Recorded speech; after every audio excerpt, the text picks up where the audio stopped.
Welcome to my channel Sleep Audio Stories. Thank you for watching. Video, subscribe, and like my channel. The Most Horrible Story by John W. Jakes. The room was a very plain room. It had 4 walls, a ceiling, a floor. But it was new to Thompson because he had never seen it before. He stood in a relaxed fashion, studying it. There was a desk in the centre of the room. It was grey, but Thompson could not identify the material from which it was made. A very old man with a clipped beard sat behind the desk. A candle flickered in a brass holder on top of the desk. "Pardon me," said Thompson. The old man looked at him. He had been looking at Thompson for a long time. In fact, Thompson could not remember a time when the old man had not been looking at him. "You like horror stories, I take it," the old man said. "That's why you're here. Everybody in the world likes a good horror story, at least once in their lives." "Yes," said Thompson, filled with vague relief. "I guess that's why I'm here." "Fine," said the old man. He reached into the desk. Where, Thompson couldn't tell. Just out of sight. No drawers slid. But his hands came out and they held a white card. Again they vanished. This time they held a metal-pointed pen. There was ink in the pen. It shone with a night blue lustre in the candle flame. "Name?" said the old man. "James Thompson." "Born?" Thompson thought a minute. "March 3rd, 1902. Is all this necessary?" The old man seemed annoyed. "Of course. We must have all the records in order that you may become a full-time member." "Full-time member of what?" Thompson asked. He noticed that the pen seemed always full of ink. "The Horror Book Club, of course," the old man replied. He scratched on the card, writing down the information Thompson had given him. Then he put both card and pen out of sight under the desk.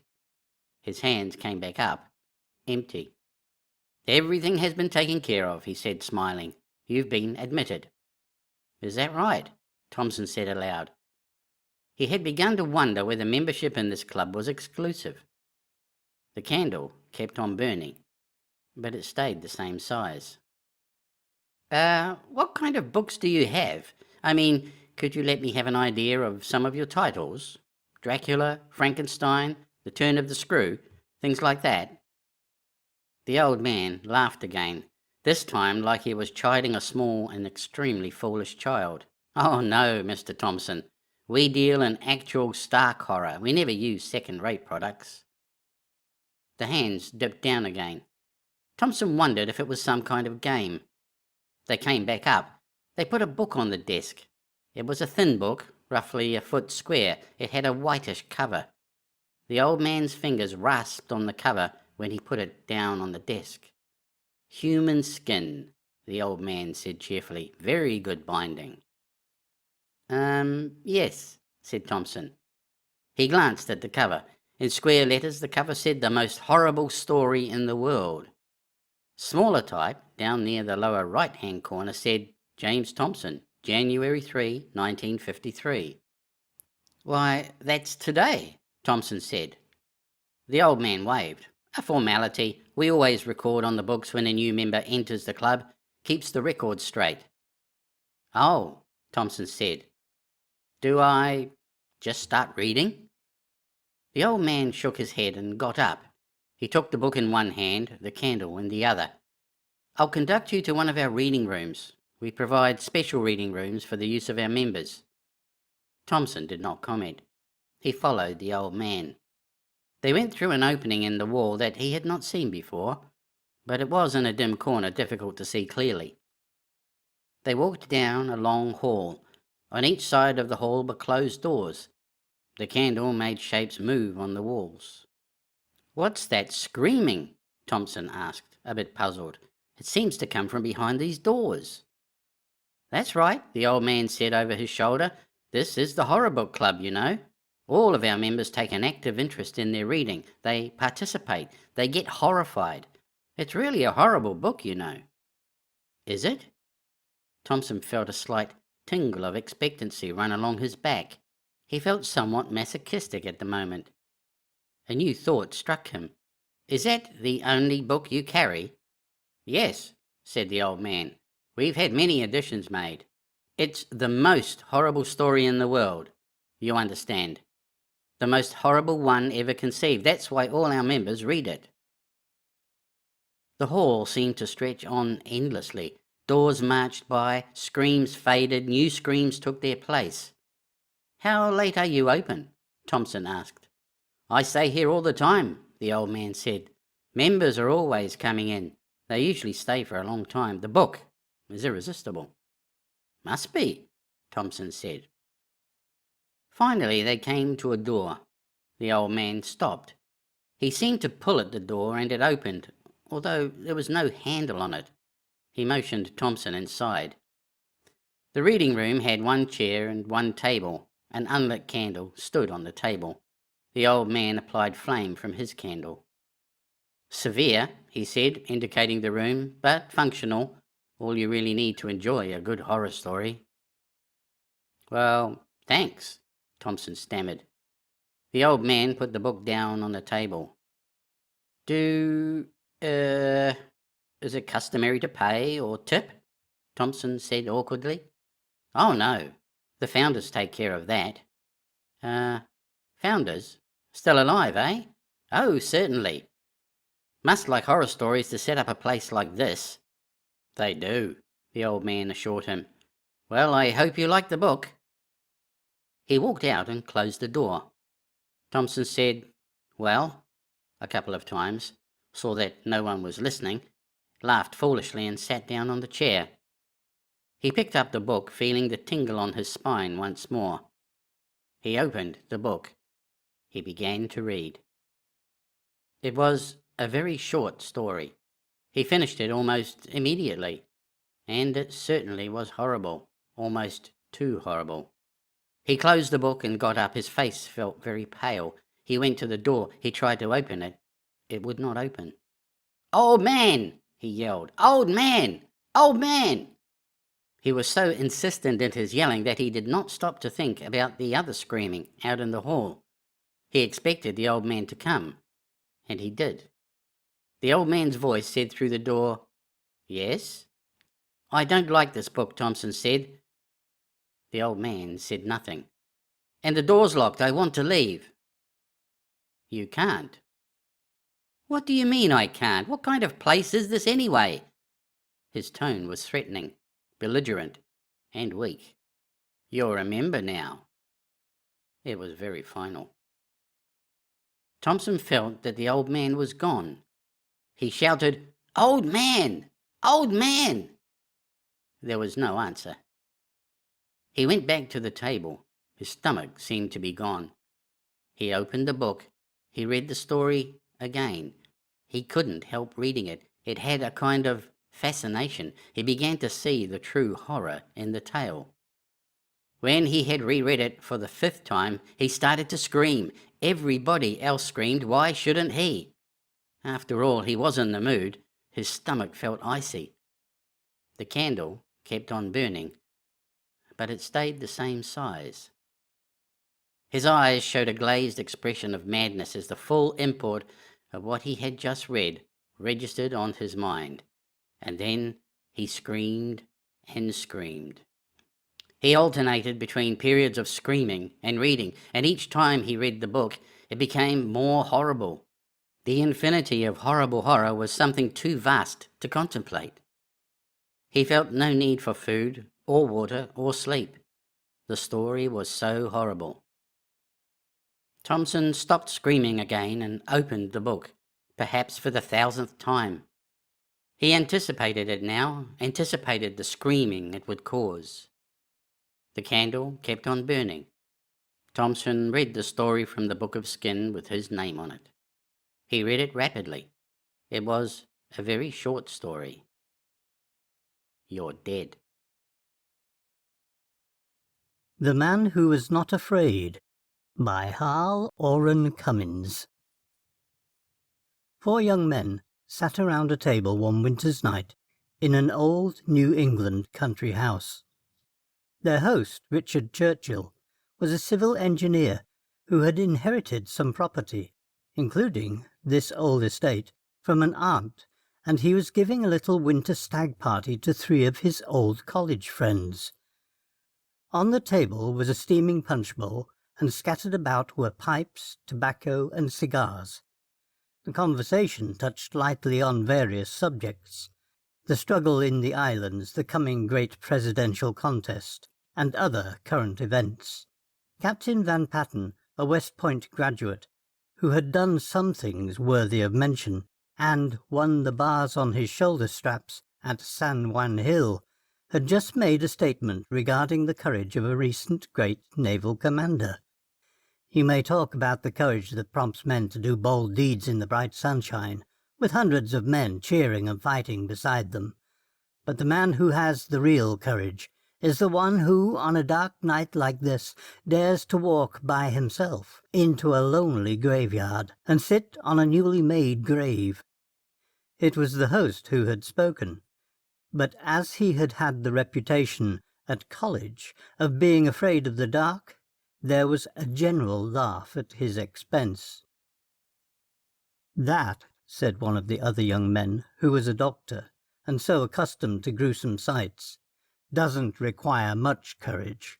And besides," he added, looking at the deep snowbanks outside, "one couldn't very well sit on a newly made grave tonight, for the ground is frozen solid, and there are snowdrifts 2 feet deep. However, there are several bodies in the vault over in the cemetery yonder, and I am willing to wager that no one here dares walk over and knock 3 times on the iron door." "It seems to me," answered Captain Van Patten carelessly, "that you civilians have a very primitive idea of courage. If you will make a wager that would tempt a man to leave this most delicious punch and such delightful company, I will venture to go over and bring back a souvenir from your terrible tomb. Churchill, our host here, as nearest resident to the village graveyard, is no doubt supplied with a key to the tomb." He looked inquiringly at the young civil engineer, who nodded. "Well, as I remarked before, for a sufficient wager, I will agree to bring back to you one of the bats which probably haunt the place." The doctor, somewhat nettled at the bantering tone of the captain, rose as if to make what he was about to say more impressive, and said slowly, "In that tomb there was placed this afternoon the body of Andrew Phelps, who died in church last Sunday from heart failure. The clothes of the corpse included a black frock suit and a black silk tie. I know these things because the village undertaker was away, and I was called in to assist in preparing the body for burial. I will wager this gentleman, who seems not to be afraid," he added sarcastically, $100 that he does not dare, at 12 o'clock tonight, leave this courageous company, unlock the tomb, force open the coffin, and bring back to this room within the hour that same black neckcloth." "Taken," answered the captain promptly, and drawing a cheque-book from his pocket, he wrote a cheque for the amount. "And now," he continued, "as I see the clock indicates 11:30, I shall have to request as quickly as possible the loan of a hammer and screwdriver." They brought him the necessary tools. He wrapped himself in his greatcoat and left the house, whistling nonchalantly.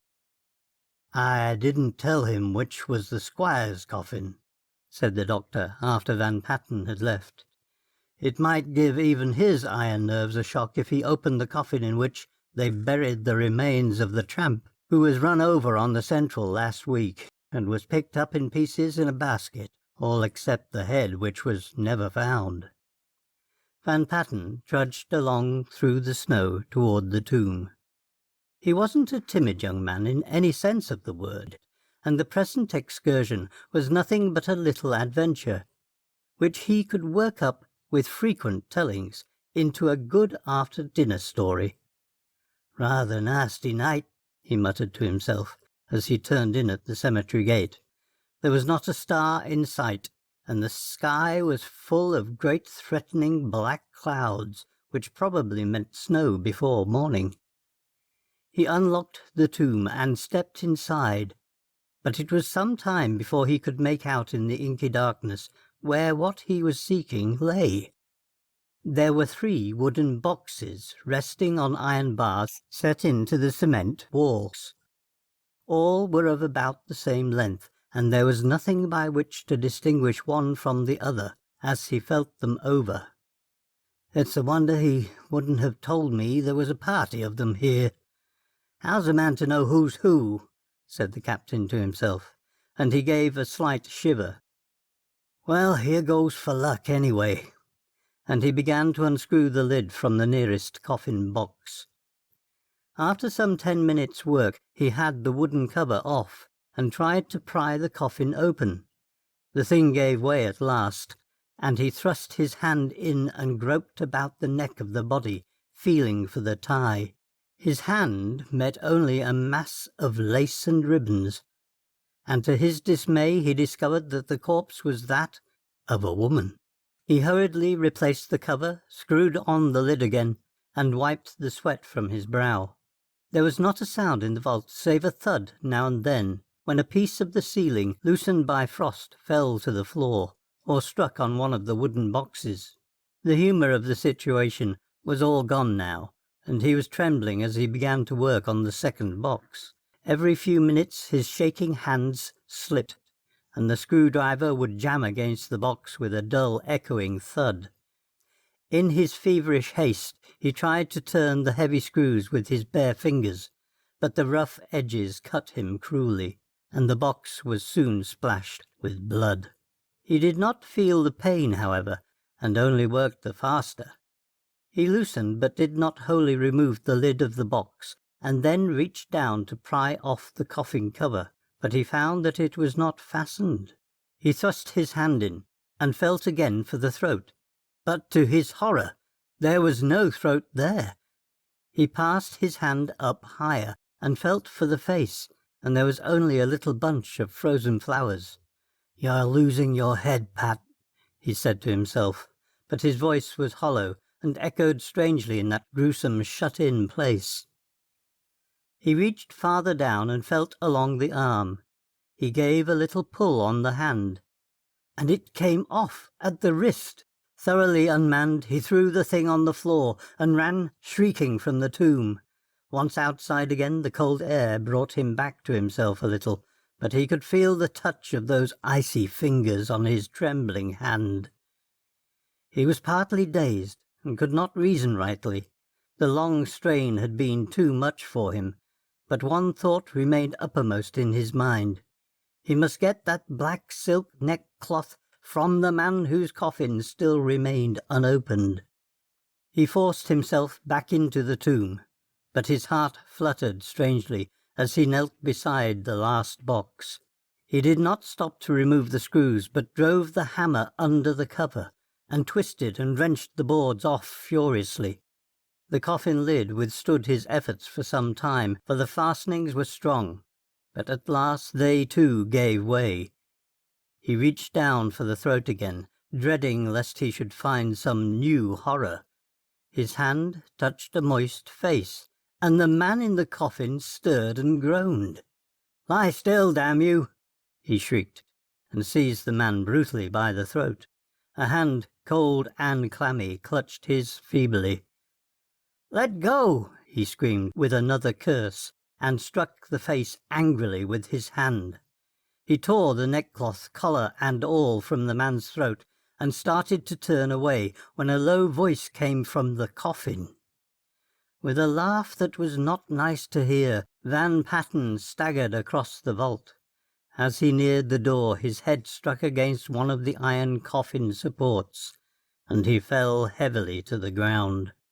Van Patten's 3 friends sat around the table in the country house, anxiously waiting for the return of the captain. The wager was lost to Van Patten, for it was nearly 2 hours since he had left the house, and the men were about to start out in search of him, when the front door opened and someone staggered into the lighted room from the hall. But the white-faced man who lurched toward them with clothes torn and covered with blood, was not the captain, but Andrew Phelps.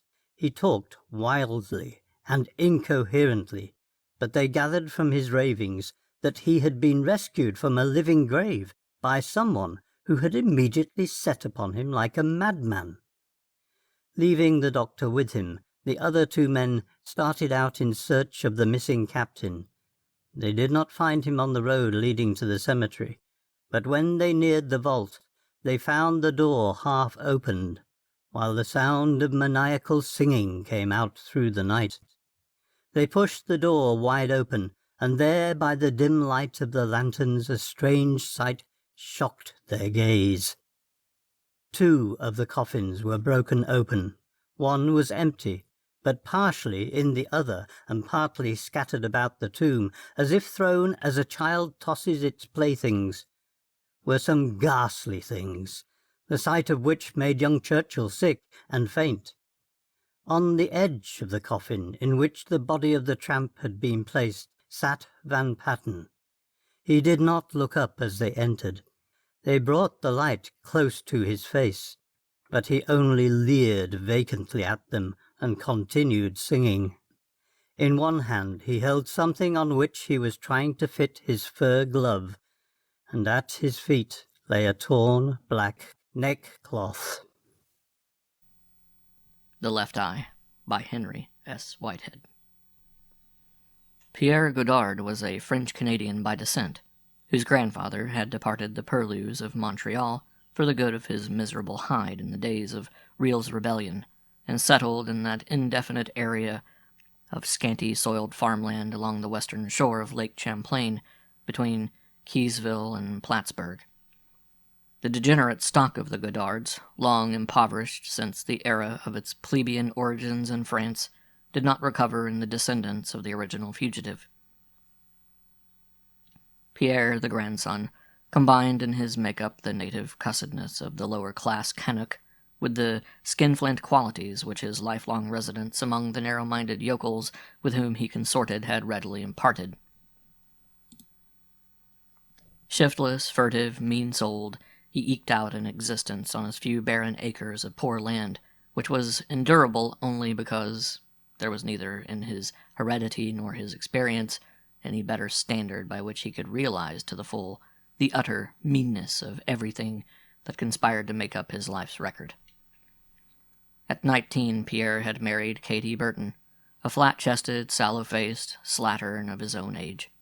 At the end of 5 years of sordid married life, 4 brats of their begetting littered up the dirty kitchen of Pierre's cabin through the long, cold days of the northern New York winter, and spent their summers rolling about in the dirt at the roadside and making faces at the occupants of the automobiles which passed in a wavering, irregular string all day and most of the early evening along the state road between Keysville and Plattsburgh. That is, there were 4 brats and Kathleen. To what ancestor of Pierre or Katie Kathleen could have been a throwback is one of those obscure ethnic mysteries which are so baffling when they emerge in the families of recognized people. In Kathleen's case, it baffled no one, since there was no one in particular to remark this fairy among the ugly gnomes who pretended to be her brothers and sisters, this glorious little swan among the rough ducklings of the Godard brood. Kathleen had always been utterly different from the rest.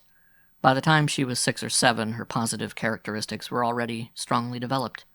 She stood out from the rest of her sordid family like a new-minted gold coin among pocket-worn pennies. By natural choice, and habitually, she was dainty and neat. Dirt never stuck to her, somehow. The rest of the brood were different from each other only in the varying ugliness of their budding dispositions, and the equally variant qualities of their general detestability of appearance and habit. All the rest, for example, would fight at the drop of a hat to gain possession of anything that turned up unappropriated, that even vaguely suggested value to their joint scrutiny. In these snarling contests, Kathleen, coolly aloof, was uninterested. The rest possessed in common that coarse, scrubby hair of indeterminate color which characterizes the children of outdoor living peasants the world over. Kathleen's, a shimmering glory of delicate ringlets, shone burnished copper in the afternoon sun when she swept off the rickety back porch, or daintily threw a few grains of hard corn to Pierre's scraggly hens. At 16, she was as coolly aloof from the blandishments of the coarse young men of her neighborhood as she had been to the scrambling bickerings of her family. All such advances left her wholly uninterested. What dreams and aspirations lay behind those clear blue eyes, those eyes like the blue of the Caribbean at noon, no one had ever guessed. That is, no one except the good priest, Father Tracy, who came over from one of the neighboring towns for Mass every Sunday morning, and on alternate Saturday nights, and before First Fridays, to hear the confessions of this outlying portion of his difficult flock. To Father Tracy it had been for some time clear that the lovely body of the little Kathleen harbored one of those rare souls, delicate and fragrant, which burn with the desire to offer themselves wholly to the love of God. Here, the good father knew, or strongly suspected, was a budding vocation for the religious life, a vocation which it was one of his rewards to cultivate and foster. As yet, Kathleen was too young to leave her home, even if that had been feasible, and enter upon a novitiate with the good sisters at Plattsburgh, or perhaps better still, in her case, with some other good sisters much farther away from the place of her sordid origins. But for this vocation, as he watched it grow, at first weak and trembling up toward the dim light of a possible fulfillment, then later with a kind of thin but pure and steady flame, Father Tracy said many novenas of thanksgiving. It was one of his chief sources of happiness, and, as was natural in such cases, Kathleen responded to his interest in her, and through his gentle, kindly leading of her soul, was beginning, as she fulfilled her maturity, to see the distant light more and more clearly. This vision she cherished with all her heart, and if it begot in her an almost perceptible wistfulness, it did nothing to minimize the cheerful kindliness with which she went about the performance of her daily tasks, or the cultivated discretion with which she had laboriously learned to meet and neutralize the changeable moods of her vicious father and slatternly loose-minded mother. The wind-swept habitation for God which she had made of her pure little heart was rudely battered on a certain Thursday morning in the month of August in her 17th year. Pierre, her father, who combined with the shiftless existence of a small peasant farmer the more adventurous and profitable avocation of a bootlegger's runner for a Plattsburgh operator, was frequently away from home at night, and even for days at a time, when he was engaged in doing his part in bringing consignments of illicit merchandise down from unknown points in nearby Canada, either overland along the state road or by devious and rutted byways, or what was an easier, though somewhat less direct method much favored by the profession, up the lake on dark nights. A process which was more lucrative because there were less people to bribe, and correspondingly somewhat more dangerous as requiring a landing on the shores of Vermont across the lake, or somewhere on the New York side. He had been away on one of these expeditions for 2 days, and had returned sometime during the small hours Wednesday night. On that Thursday morning, after 2 nearly sleepless nights, unkempt, ugly as a bear with a sore nose, he pushed his way into the kitchen about 9 o'clock, and demanded something to eat. Kathleen brought him his food, and he ate in a brooding silence. She waited, sitting on the step below the open doorway, for him to finish, so that she might wash his dishes and tidy up the table after him. Softly humming a tuneless little song, her mind entirely otherworldly. Pierre, having finished his breakfast, came straight to the point of a certain matter which he had been cogitating for several weeks. "Come here," he said. She rose and came to the table, expecting that he required another cup of coffee or something of the sort. "Shut the door," barked her father. She closed the door leading into the small hallway out of the kitchen wonderingly and returned to her father's side. "How old are you?" he asked, looking at her, as though he were appraising her. 17. 17, eh? His eyes went over her again in such fashion that, without knowing why, she felt suddenly choked. "Ah, 17, old enough. Now listen. That is old enough. You are going to marry Steve Benham. I got that all fixed, see. Me and him, we talk about it a lot, and Steve is all right for it." The choking feeling nearly overcame her. The blood seemed to suffuse her whole body and then recede somewhere, leaving her icy cold and afraid. Marriage had never entered Kathleen's mind. And Steve Benham. Benham was a brutal-faced young tough who, with greater advantages such as are offered to the denizens of great cities in their worst aspects, might have shown as a criminal of the lower type. A yegg, a killer for hire, the ready and effective tool of some brutal, organized gang. As it was, he had taken advantage of such opportunities as presented themselves to his somewhat restricted field of development. He was one of Levine's crowd in the bootlegging operations, a close associate of Pierre Godard's. "What the hell's the matter with you now?"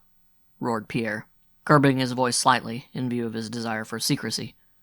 This was his lookout, and none of Katie's business. He could handle his own girl all by himself without his wife's having any part of it. Benham had offered him $200 to put it through for him, and that $200 he meant to have, as soon as possible, too. "Steve's all right, ain't he? What's the matter with Steve? Now, cut out this blubbering." Kathleen's lips were trembling in a colorless face, her eyes big and bright with the tears she was forcing to remain unshed. She knew the resources of this brute of a father, which an inscrutably unkind providence had inflicted upon her. Pierre, his anger mounting by leaps and bounds, glared at her, his ugly face rendered hideous by a savage snarl, his clenched hand showing white at the knuckles as he gripped the table's edge. "Oh, Daddy, I can't. Kathleen's restraint had broken down under this unexpected and crushing blow. She sank down in a chair at the side of the table and buried her lovely head in her hands, her body shaken with convulsive sobs. This weakening aroused all the half-latent brute in Godard. With a savage curse, he seized Kathleen by the hair, dragging her face up from the table, and with the back of the other hand dealt her several cruel and heavy blows. She sank, as she sank away to the floor, a shuddering heap of misery and pain. Pierre rose, his anger partially allayed, and looked down at her. He kicked her, but lightly in the side. "Get up out of that, and get the hell out of here and clean yourself up. Steve's coming in about noon, and I'm going to tell him it's all set for him. Don't you dast do nothing to spoil it, neither, you hear? Now get up, and beat it along and get yourself prettied up." He seized her roughly by the shoulder, dragged her to her feet, and shoved her through the door into the hallway. Upstairs in her tiny little room, she lay across the bed, bruised and shaken, trying to collect her wits. One refuge, and one only, occurred to her, for even under the stress of this unexpected manifestation of her father's known brutality, she had no idea of giving in to his demand and receiving Steve Benham as a suitor.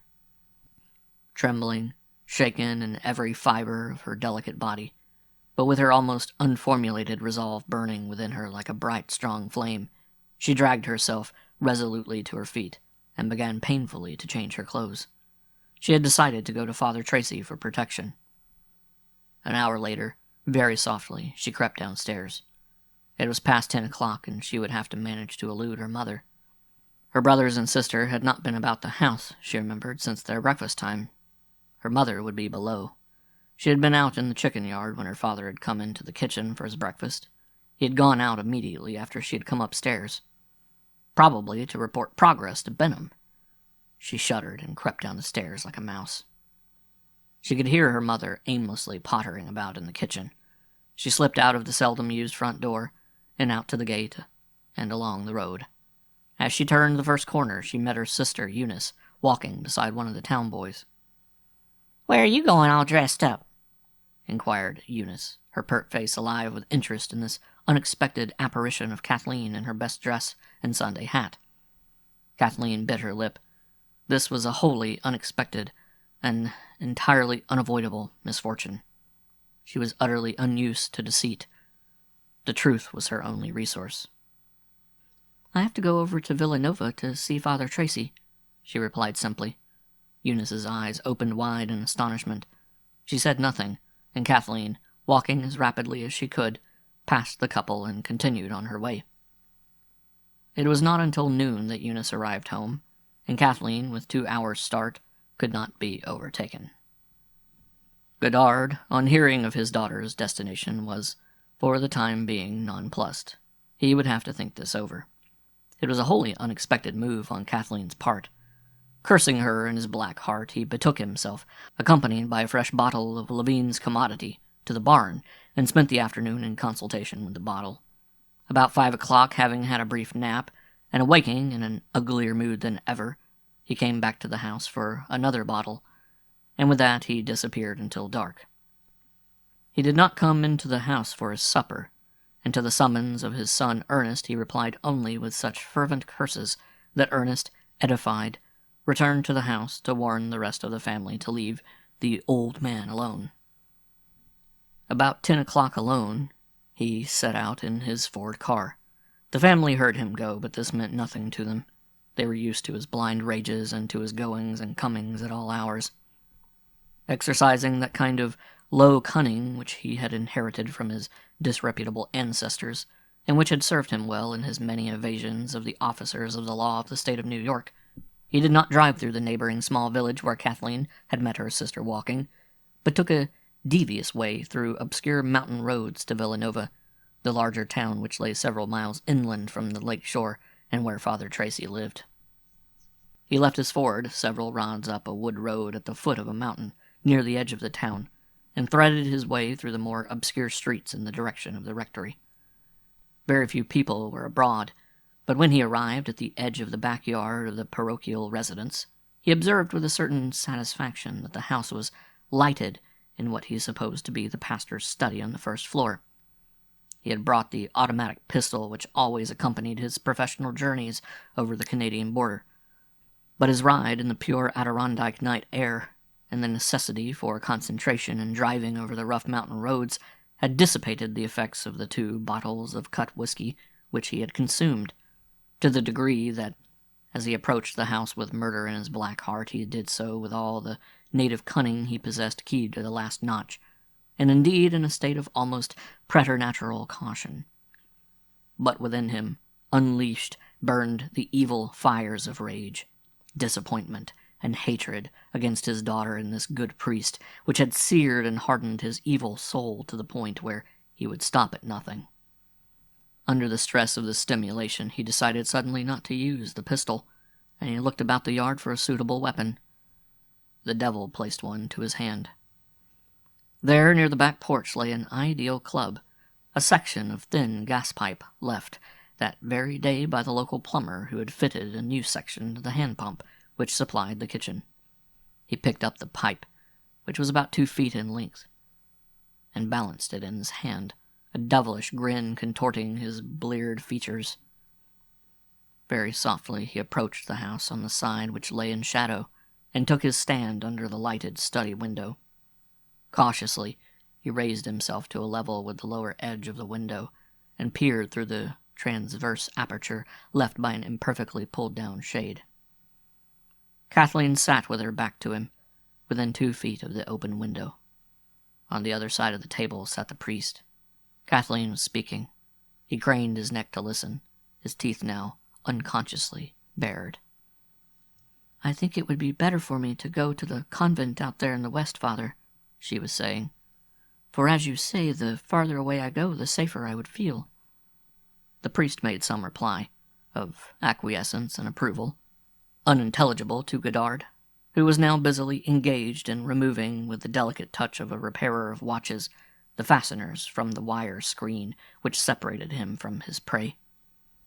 It came out in his hands without a sound, and before the priest had finished his remark, Godard was in the room, cursing frenziedly, though still softly, for he was still under the influence of his cautious obsession. He sprang like a tiger through the window, and with one terrific blow had crushed his daughter's lovely head like an eggshell.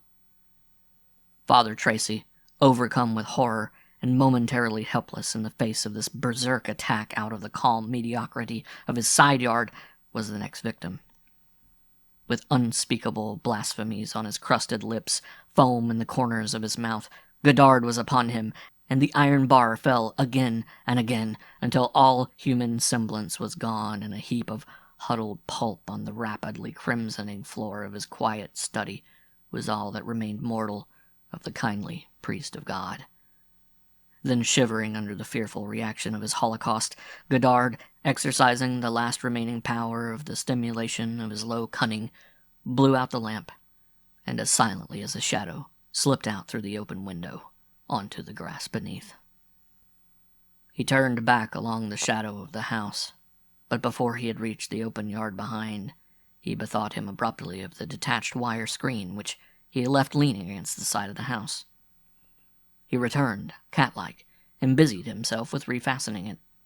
Just as he snicked home the last of the 4 patent fasteners, footsteps approached along the sidewalk from the farther side of the house, and he crouched like an animal against the side of the house in deep, protecting shadow.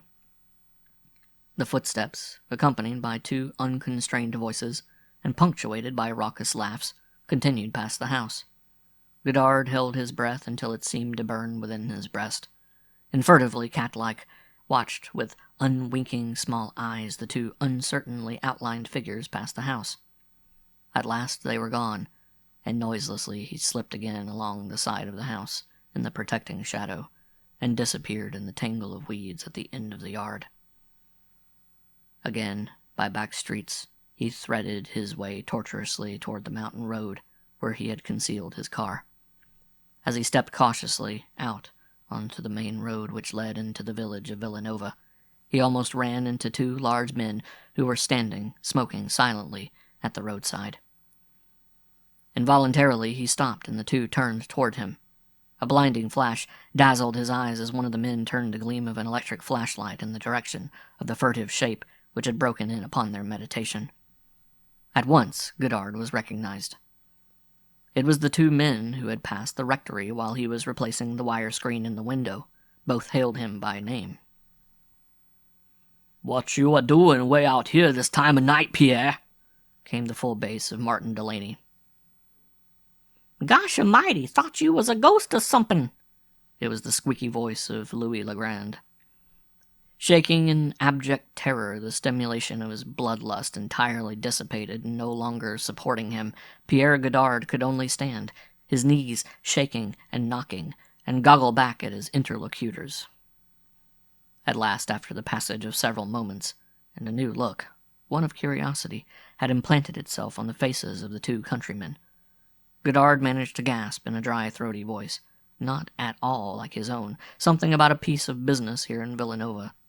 And not waiting to ascertain what effect his unusual preoccupation might have upon Delaney and Legrand, he hastened at a kind of shambling trot down the main road toward his hidden car. Both Delaney and Legrand were very much mystified at Godard's unusual behavior. The 2 cronies, commonly bereft of all but the usual topics of local conversation, which were anything but interesting, made the most of this mild mystery. Therefore, it was very firmly implanted in their rather obtuse minds that there could be only one possible author of the horrible crime which had been committed in the rectory, when the little town buzzed and seethed with it the next morning. By 10 o'clock of that Friday, a posse was out after Godard, under the direction of a deputy sheriff and equipped with 3 automobiles, and had traced him as far as Willsboro Point by an imperfection in one of his tires, when the search was abruptly terminated by finding the car itself, which he had abandoned at the side of the Point Road, at the intersection of another road which led down to the shore of the lake. It did not require more than very average intelligence of Deputy Sheriff McClear to come to the obvious conclusion that he had got across the lake and into Vermont, a conclusion corroborated by the statement of an irate resident camper who had been searching during the past hour and a half for a missing St. Lawrence skiff in which the camper had planned to go perch fishing that morning, and which could nowhere be discovered. The posse drove back to Willsboro Station, and notified the Vermont authorities at Burlington by telegraph. Then Deputy Sheriff McClear reported to his superior, who got in touch with Albany, asking requisition papers on the governor of the state of Vermont for a fugitive who had, the night before, brutally murdered his own daughter and a blameless priest of God. But the Vermont authorities, although they took due action upon the telegraphed information, which contained an exact description of Godard, failed signally to get on the track of the fugitive from justice who had left the New York shore, unmistakably from Willsboro Point. Every usual precaution was taken, and for some time it was surmised that Godard, familiar with the lake shores from a lifetime of contiguous residence, and from his professional activities as a rum runner, had managed to land on the Vermont side and make his escape into the mountains. The greatest puzzle was what could have become of that St. Lawrence skiff, which he had discovered so opportunely. Some of the clearer-headed of those who set themselves to solve this problem came to the conclusion that Goddard, desiring to conceal from his pursuers the point of his departure inland in Vermont, had scuttled the boat near the shore's edge, which he could easily have managed, either by smashing a hole or two after landing, weighting down the skiff with rocks and shoving her out into the deep waters of the lake, or by doing the scuttling before landing and swimming ashore. At any rate, there was on the Vermont side no trace, either of the fugitive or of the delicate little vessel in which he had left the New York side. As Goddard sped away from the vicinity of Villanova, it required from him every particle of concentration he could summon to drive at all. He opened up his dingy little car, which had, despite its battered appearance, an excellent engine, and hitting the high spots of the twining, rough mountain roads, he concentrated every effort in the blind urge to put as many miles as possible between himself and the scene of his horrible crime. It was only when after several miles of incredible bumping and swaying he had reached a state road that a definite objective for his flight began to take form in his harassed and befuddled mind. As he gave fragmentary thought to this pressing problem, something of his native low cunning reasserted itself. His evil mind began to function. It first became plain to him that he could not return to his squalid home. He had been seen and recognized. His one hope was that the crushed and mangled bodies of his unfortunate victims might not be discovered until morning. There was no good reason why they should be discovered. The priest, as he knew very well, lived alone except for a superannuated old woman who was his housekeeper, and this ancient crone had unquestionably retired for the night, long before his arrival in Villanova.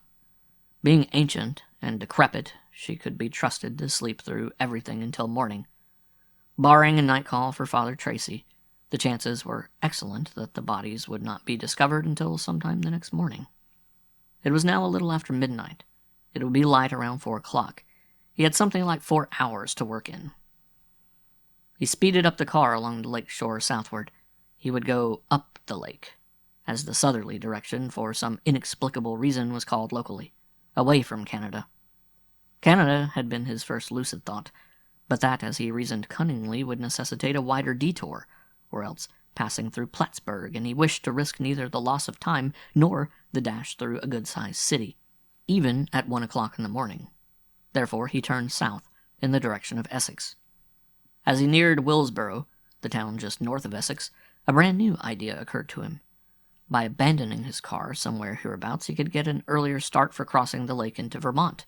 With every mile he traveled, the lake narrowed, but straight across from Willsboro it would be only 4 miles, and he reasoned he would rather be out on the lake in the dim dusk of early morning than attempting to conceal his car and steal a boat in anything approaching daylight. Some early morning fisherman would be sure to see him. A little past the Willsboro railroad station, therefore, his idea having begotten another in his cunning brain, this time something in the nature of an inspiration, he turned his car sharply to the left, grinning evilly as he acted upon his newest hunch, and ran back nearly at right angles with his previous course down upon Willsboro Point. This is a peninsula several miles in length, running northeasterly, a section of fine farmland in the center, its 2 shores thickly populated by summer campers, city people for the most part. No one pursuing would ever imagine that he had turned off, he reasoned. Besides, the city people at the camps had canoes, and in a canoe, from somewhere near the point's end, he could, with the greatest ease, make his unseen way out to one of the 4 brother islands, conceal the canoe in some dense thicket of underbrush, and effectually hide out. There were, too, lake gulls' eggs in abundance on the islands, and no one would suspect until it was too late that he had done otherwise than attempt to make his escape either into Canada, his own first idea, or across the lake into Vermont. The car was his immediate problem, but there was no way of solving that. There was, as he well knew, no water along the shore deep enough to permit his sending it at full speed over the edge into the lake, and so hiding it effectually.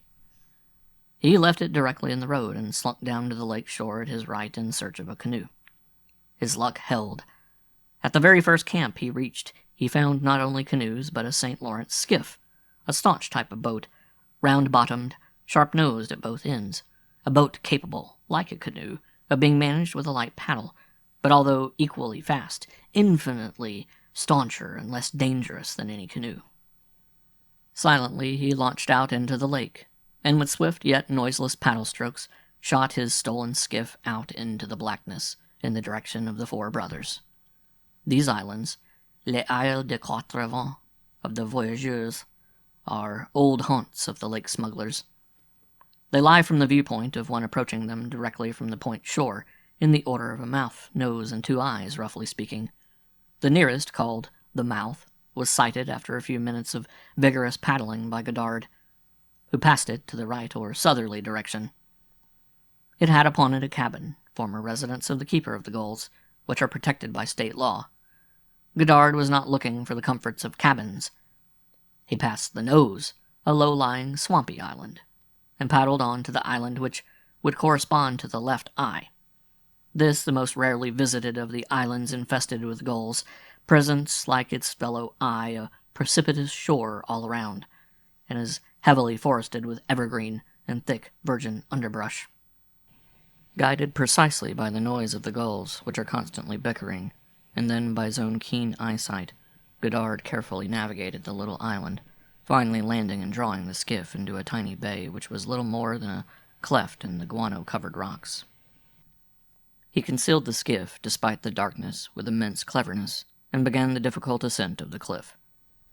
At last, bruised, spent, and befouled with guano, he reached the summit and half-walked, half-crawled through the tangled underbrush toward the almost impenetrable center.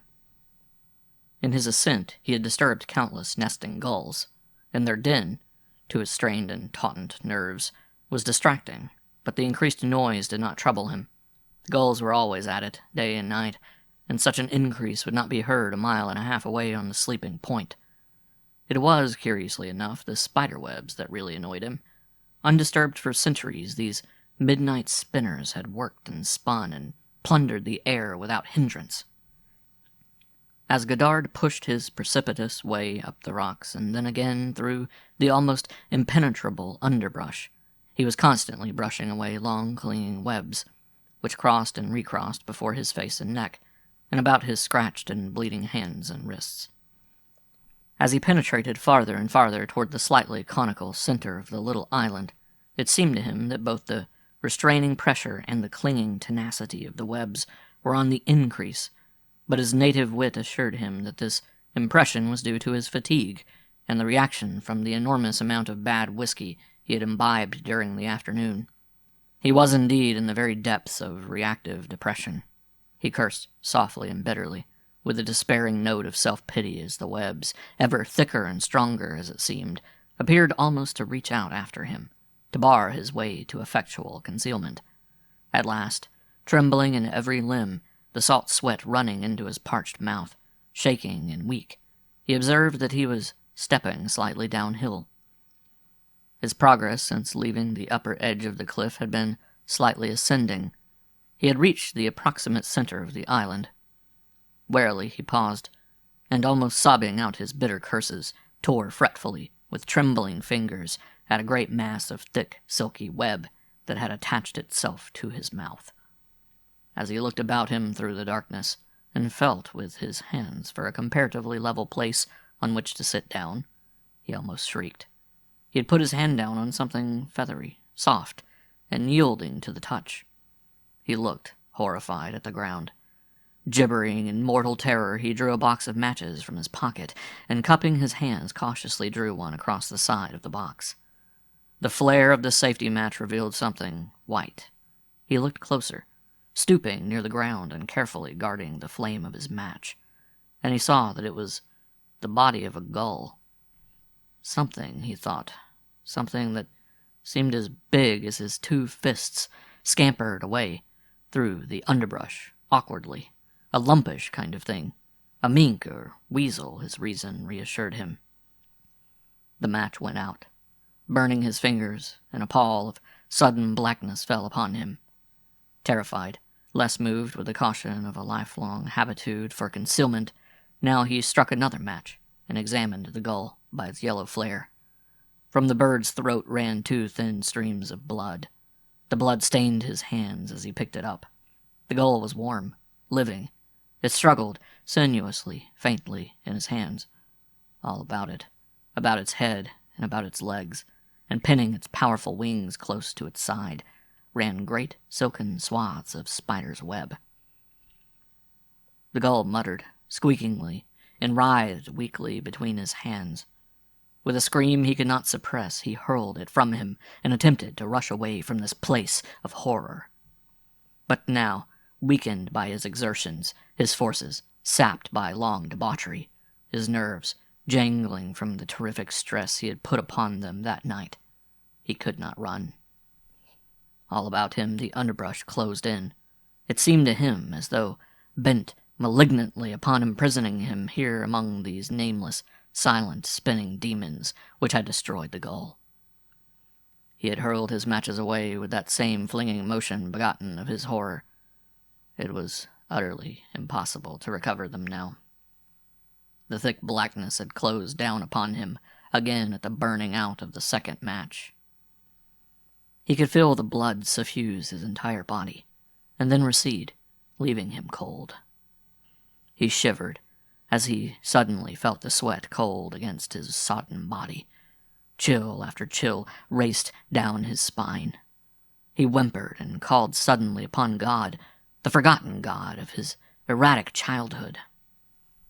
But God, it seemed, had no answer for him. A soft touch came delicately upon the back of his clenched right hand.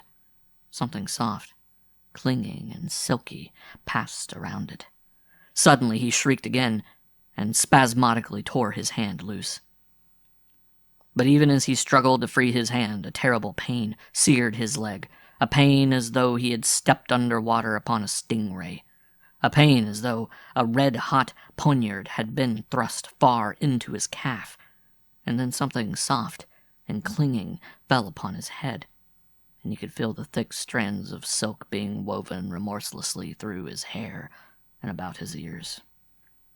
As he sank to the ground, his consciousness rapidly waning, the first clinging, composite, deliberate strands went across his eyes. His last conscious thought was of his daughter Kathleen's soft, silky hair. It was not until nearly 2 weeks later that the skiff came to light, when 4 large rowboats slowly approached Les Isles des Quatre Vents from the direction of the lakeside of the base of the point. Crowded into the boats were the boys from Camp Cherokee making one of their annual boat hikes to the 4 islands. Their course naturally brought them first to the island which has been called the Left Eye. The St. Lawrence skiff, loosened from its primitive fastenings by a heavy storm which had intervened, had slipped out several feet from its concealing underbrush. "Oh, look, somebody's out here already," shouted a sharp-eyed youngster in the bow of the foremost rowboat. "Can't we land here, Mr. Tanner?" asked one of the older boys when all eyes had sought out and discovered the skiff. "We have plenty of time. Nobody ever comes to this island, they say, and most of us saw the others last year." Consulting his watch, his mind on lunch ashore, the counselor in charge of the boat hike gave his consent, and the 4 rowboats drew in close to the spot where Godard had made his landing. Mr. Tanner looked closely at the skiff. "I shouldn't be a bit surprised," he remarked slowly, "if that were the skiff that was stolen from down on the point a couple weeks ago." The boys chattered excitedly while the boats lay off the shore of the Left Eye, Mr. Tanner considering. It was not impossible that the murderer, Godard, lay concealed on this island. No one had hitherto thought of such a possibility. Mr. Tanner came to a conclusion after rapid thought. He would take the skiff, thus cutting off the murderer, if indeed he were concealed on the island, from any probable escape. So far it appeared a clean course. 2 reliable older boys, placed in charge of the salvaged skiff, returned it to its owners, who promptly telephoned the sheriff. Mr. Tanner conducted his protesting flotilla across to the island which has been called the Mouth, the island on which stood the hut and where the boys' temporary campsite had been planned. The oars moved reluctantly, for the boys wanted to land and hunt the murderer. Mr. Tanner, whose responsibility lay in another direction than the apprehension of criminals, preferred to proceed according to schedule. 2 hours later, a laden rowboat put off from the point and approached the 4 brothers. The watching boys, thus, as it were, augmented by the authorities, could be restrained no longer. Mr. Tanner was able to manage it so that his 4 rowboats followed the official rowboat to the left eye. Beyond that, he could not control his Indians. The boys nearly swamped their boats in their eagerness to disembark. In the end, it was one of them who did actually discover Godard's remains. Gosh! The rest heard him shout. Look here, everybody! Here's a thing like a mummy! The spot was soon surrounded, the more agile boys distancing the slower-moving sheriff and constables. Godard's body, easily identifiable from its clothing, lay, or more precisely hung, in the thickest tangle of all the tangled bushes and brush which made the central, highest point of the little island almost impenetrable. At first sight it gave the impression of a bundle of clothes rather than a human body. It was, as the boy had cried out, virtually a mummy, though sodden through the draggled clothes, which Godard's progress through the tearing brush had greatly disarranged, by the effects of the heavy storm which had revealed the skiff. It gave the appearance of a human body, which, as though by some long process of time, had dried up to a mere fraction of its original bulk. It swayed, held free of the ground by the heavy brush in the brisk breeze which was blowing up the lake from the cold north. The grayish appearance of this strange simulacrum of a human form, which at first puzzled the men when they approached to disengage it from the tangled bushes, was found to be due to innumerable heavy strands of broad, opalescent, silky webbing. Webbing which had been wound about the head, about the hands and arms and legs, webbing now frayed and torn in places by the wind and the friction of the bushes. One of the constables, a heavy, rather brutal-faced person, pulled at it and rubbed it from his hands on his canvas overalls. "Looks for all the world like a spider web," he remarked laconically. "What do you suppose it can be, Herb?" addressing the deputy sheriff in charge. Herb McClear, the sheriff, pushed his way through the brush close to the body. He too examined the web, touching it gingerly with his finger, and then rubbing his finger as though something uncanny, unwholesome, had touched him. The boys, sensing something dreadful, fell silent. Several pushed their way toward Mr. Tanner and stood near him.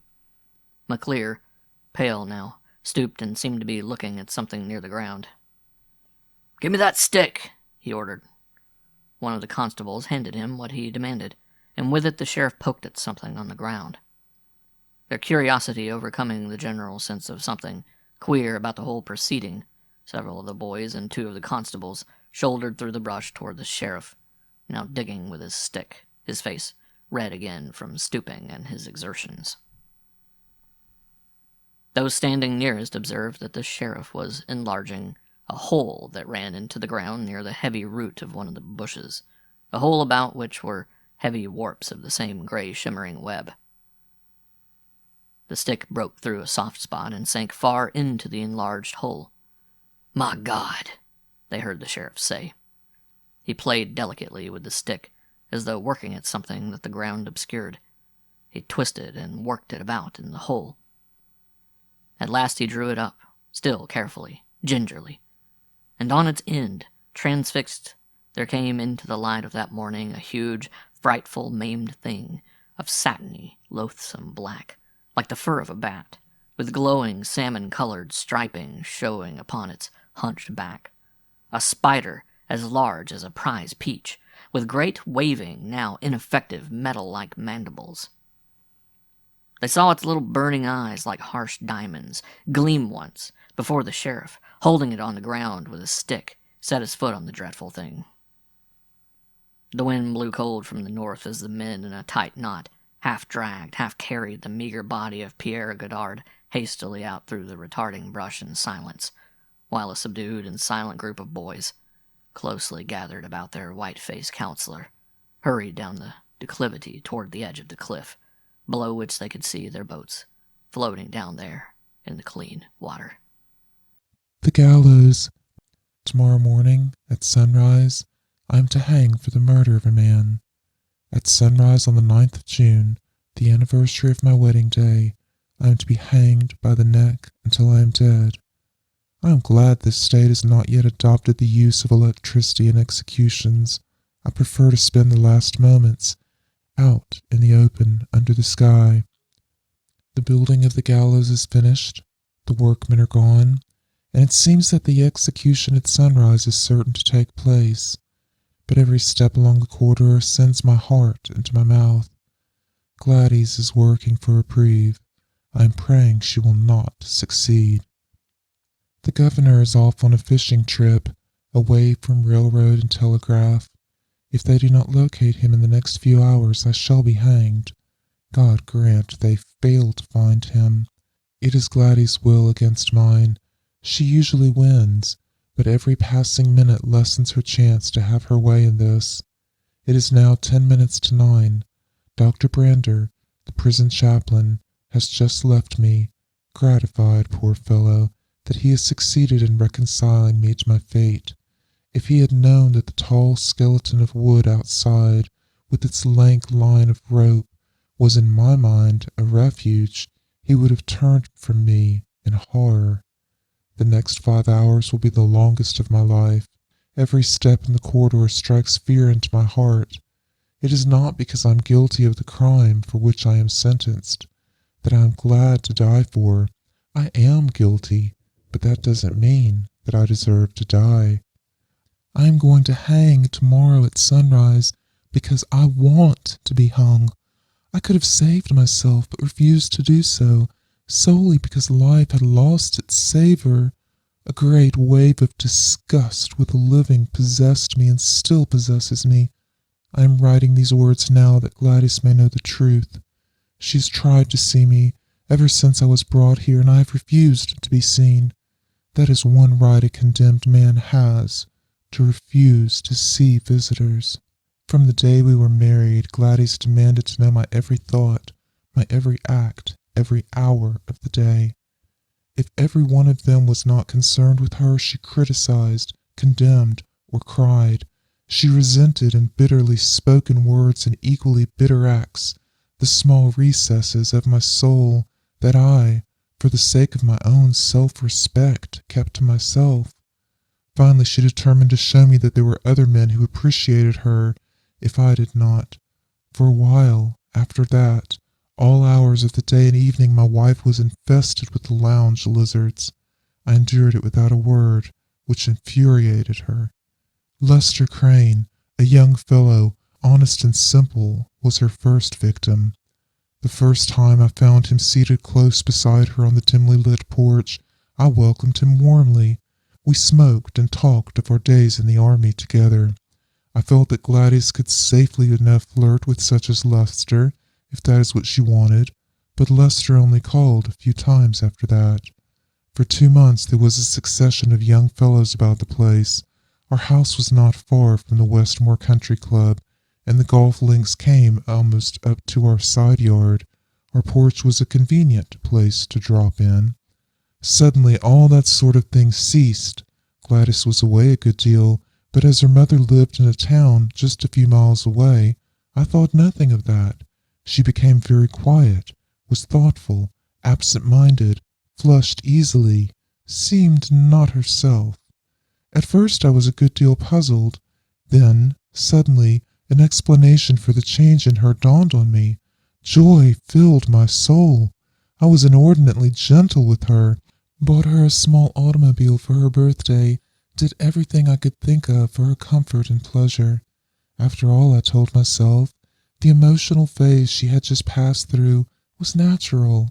Marriage is more difficult readjustment with some than with others.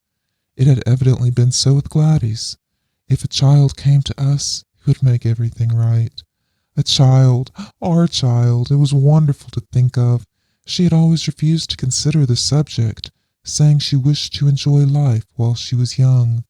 But I knew she wanted a son to bear my name, a daughter to inherit her beauty, and she had accepted the inevitable. A wave of exultation made me feel as if I were treading on clouds. I longed to mention the subject to her, but I felt that the first word about it should come from her. I spent hours thinking of tender, loving things to do for her. She accepted everything quietly, sometimes with averted face and flushed cheeks. I would draw her inert figure into my arms and hold her close, but she made no response to my demonstrative affection. At this stage of affairs, my firm sent me on a 10-day trip to close a Western deal. It was hard to leave Gladys, but now, more than ever, I felt that we would need the money, and lots of it.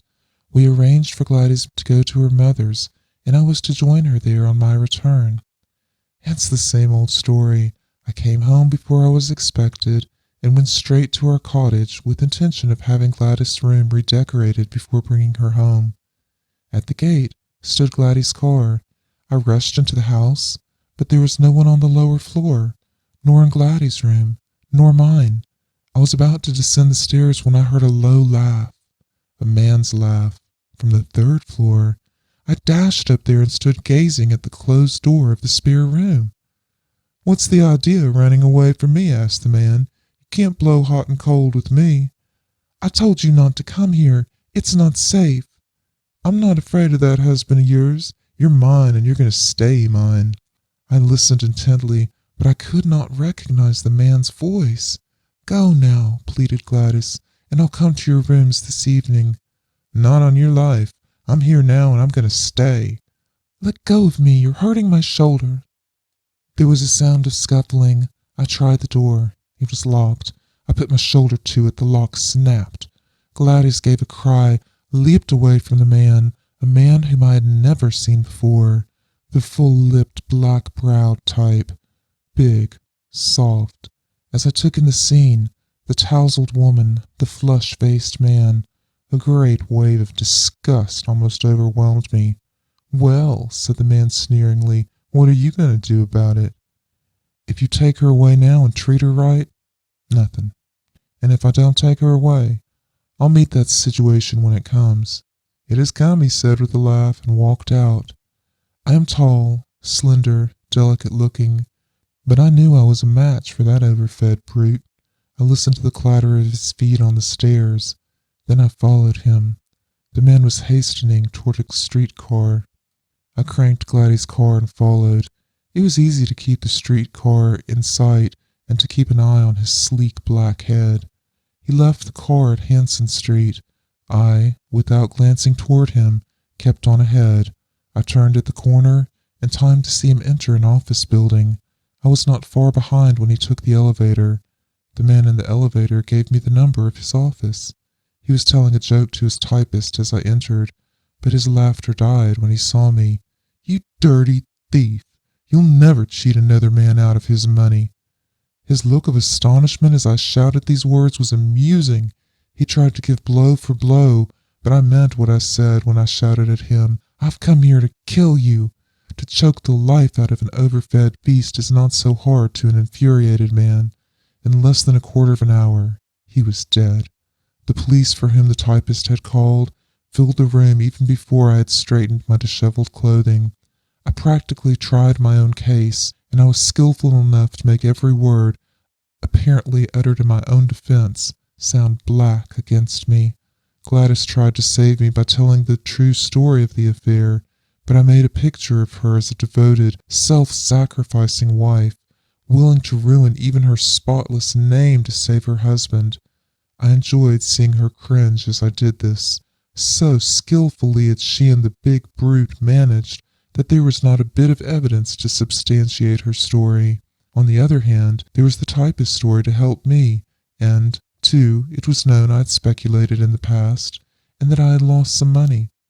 I made the most out of everything against me, and it was enough. I was sentenced to hang on the 9th day of June at sunrise.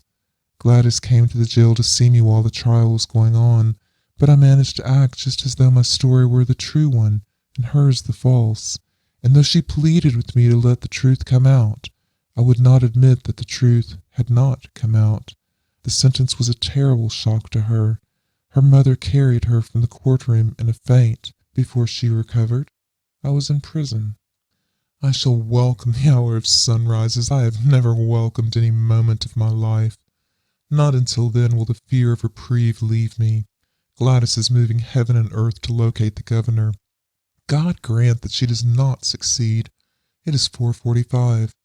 I have spent much time at the window, gazing out into the darkness. What comes after death?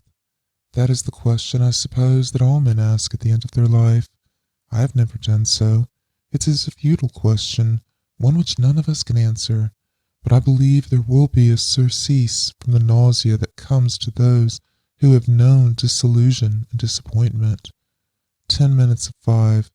Now surely I am safe, even from a chance of reprieve.